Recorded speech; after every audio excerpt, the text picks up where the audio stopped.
Hello, welcome back to my channel. My name is Sam. I try to put out fun videos at least once a week if I can. Subscribe anyway. So today's video is something different. This is probably not the usual angle you're used to seeing me from. Typically we are in my car or at some sort of store or Dunkin' getting coffee. But I decided to do a sit-down video in my room. This is like the best lighting situation we have. It's like 7 o'clock-ish right now, so the sun's beginning to set a little bit. I wanted to do a little bit of a back-to-school video. I moved back in this Saturday, so hopefully this video is up before I move in. If not, Saturday I move in. So today is Monday. Yesterday I posted the first part of the Rhapsody series. Third part, oh my gosh. Hopefully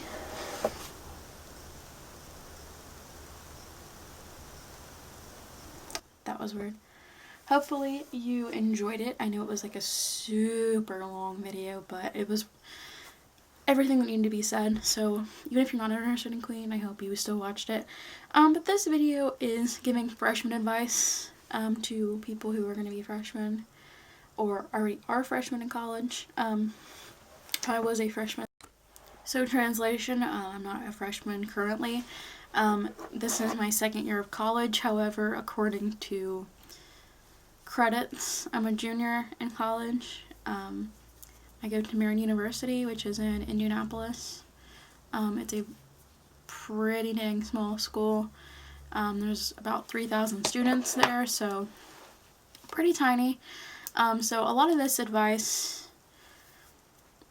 is coming from someone who went to a smaller school. If you are planning on going to a bigger school or you go to a bigger school, some of this advice might not apply quite the same, but hopefully a lot of it still carries over and is still relevant. I keep hearing weird noises. Oh my gosh. But yeah, so these are just some of my tips from my experience being a freshman and things I wish I would have known. So yeah, if you're interested, keep on watching. Alright, so tip number 1. You don't need like half of the things you think you do. Trust me, you don't. A lot of people come into college with like 40 t-shirts and like 19 pairs of jeans and, oh, a formal dress in case I need it, and you don't need it. You won't wear it, you won't touch it, it will sit in your closet the whole year, just wasting space. In that same area, tip number 2, get into contact with your roommate or suite mates or whoever you're living with to figure out who's going to bring what. You don't want to show up on this whenever you move in. You don't want to show up with 4 refrigerators, 4 microwaves, and 4 TVs. You know, you need to communicate who's bringing what. If you go random, you definitely need to make sure. If you don't go random, you still need to make sure. So diving in to number 3, meet new people early on and establish friend groups and study groups. You don't want to be the person in March who finally decides I should probably make some friends. When you first move in, there'll be so many opportunities to meet new people. And just do it. I know sometimes this stuff might seem kind of cheesy or corny or whatever, but just do it and you'll meet new people. It'll be worth it. Number 4, take handwritten notes. I took handwritten notes in every class during my freshman year except for one class because the professor read the notes so fast that there was no way you could possibly get it unless it was typed. That's probably the only exception, except I would go back and handwrite those notes. It's proven that handwritten notes will help you remember better what you learned, so do that. I know that it's a hassle to try to have to handwrite a 40 slide PowerPoint of notes for just one class, but just do it. It's worth it. You'll remember it a lot better. Number 5, don't miss class unless you have to. Even if the professor says that attendance is not mandatory, in some way it is. I had a class last semester where the professor said attendance was not mandatory, and a lot of people took that as, well, sweet, I don't need to come to class, I can just do all the work online and that's it. Well, it turns out she was taking attendance the whole time, and all those people got emails that basically said, you haven't been in my class, if you miss one more time you can't pass. So I know some larger schools are not like that, where attendance is not taken, and frankly they don't care if you're not in class, but my school is not like that. Class sizes are like 30 at the max for a normal class, and then like gen eds and things like that can hold up to 80, which for schools that are easily 4 times the size of mine, that's like nothing. But that's just how my school is. Number 6, get involved on campus. Every university has things for you to do, whether it be a sport where you get recruited during high school to play it, or intramurals or clubs, things like that. If you get involved, you'll meet so many new people super quickly, and it'll give you a purpose and something to do outside of class. College isn't just about homework and studying. You should have some fun while you're there. Establish good relationships with professors. This is kind of something more feasible, I guess, for someone that goes to a smaller school like I do. If you go to a larger school, like I'm using Indiana school references. If you don't go to Indiana, you're probably like, who cares about IU or Purdue? But Indiana's where I'm from, in case you didn't know, in case you didn't read the bio. But if you go to like an IU or Purdue, establishing like close relationships with professors might not be as possible as it is at a small school. When you establish those close relationships, you're able to kind of just go to that professor and know that you can go to them when you need help, or if you miss class for a day, you know you can go to them and they will meet with you some other time to get caught up on notes and caught up on the lecture. If you don't know your professor and your professor doesn't know you, if you come in asking for help, they're probably going to be like, who are you again?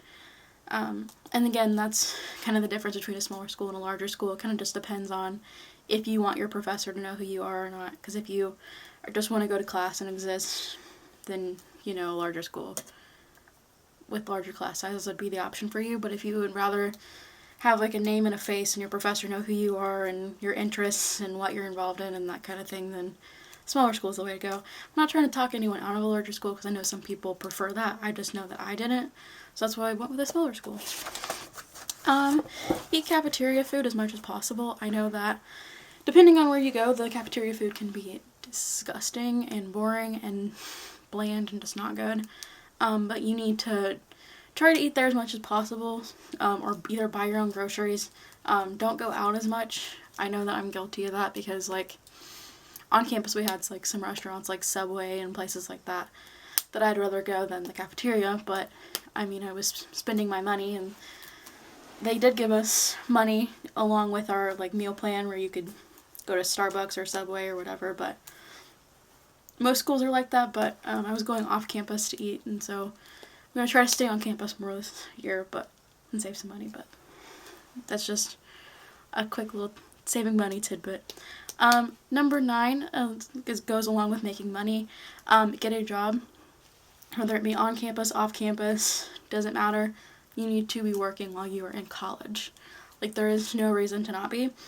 Even if you're an athlete and you have practice every single day, twice a day, you can still find some sort of time to work. You should be making money while you're in school, whether that be through work study or just earning money on a job off campus, to help pay for your college. I know that I work 3 jobs, and I am on a college dance team. We have practice 3 days a week for 3 hours at a time, on top of games, on top of community appearances, and I still have time to work 3 jobs and go to class. And I had all A's last school year, so I'm hoping to get that again. But that's proof that if the more you keep yourself busy, the better grades you can get. And I think that's also been proven, that the more involved and engaged you are in school with like different clubs and things, the busier of a schedule you have, the better likely chance that you're going to pass your classes and do well, because you'll have to like Prioritize your stuff, I guess. I don't know. You have to study.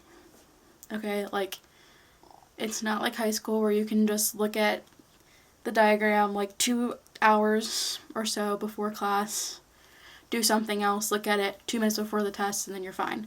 Ace through all the stuff. College is not like that. Again, it's dependent upon what class you're in. And what you already know. I know for me, for history, I've never had to study. In high school, in college, I still don't have to study quite as much as I would have if it was not my forte. I'm a history major, in case you didn't know. I can hear the sounds of disgust. Sorry, y'all, I don't even know where I left off. My camera's like freaking out right now. Partying's not mandatory. It's not really for everyone. If you don't want to do it, you don't have to. Don't let people pressure you to do things you don't want to do. Because if you're in college, you are more than likely an adult. You can make your own decisions, for the most part at least. Don't let people pressure you into doing things you don't want to do. That goes for a lot of things. So if partying's not something you want to do, then don't feel like you have to. That's just not necessary, really. Last thing, this is tip 16. I know I've been talking forever and you're probably already clicked off this video, but if you're still watching, don't worry about anything. You will be fine. I know I said that earlier, but you know, you've got this. Hopefully you have people behind you who support you and who care about you and who want to see you grow and develop as a person while you're in college. You will meet people who will become your best friends. You will meet people who have really good connections that can get you the kind of job that you want to get, internships, that sort of thing. Get involved and you will meet new people that way. Just have a good time while you're at college. Make sure you study. You will be fine. That's all I can say, really. I know a lot of freshmen get so nervous about going to college because they base it off of everything that they've seen in movies where you know, the professors are scary and they have to worry about everything, and there's professors that are so nice and caring and helpful, that are super funny and willing to help you with literally anything you need, whether it's things in the classroom or in your personal life. They are willing to help you literally in any way they can. And there are professors that are awful and hateful and mean, and that's kind of just how it is, and that's how it is in high school and any other school you go to. So don't stress or worry about any of that kind of stuff, because you'll be fine. So I think that's all my tips. If you are in college and you are watching this video and it's not your freshman year, leave some tips down below that I didn't mention, and maybe that can help somebody else. So hopefully this video has helped you out if you are an incoming freshman, or if you will be an incoming freshman Soon? like if it's your senior year now and you're scared about college, or you don't know what kind of schools you should look into. If I would have had this channel while I was still in high school, I probably would have done some sort of college series talking about my decision-making process and that kind of thing, and I can make a video about that if you're interested in why I chose my school and my program and that kind of thing. You probably don't care at this point, but maybe you do. I don't know. If you want to see it, let me know. Also, I have my Trixie Cosmetics products sitting on my desk right now. The Lemon Bar Glitter and the Stacy Lipstick. If you want to see a review on these, let me know and I will put one out soon. But yeah, thanks for watching. Like, comment, share, and subscribe. Hope you come back, and see you later.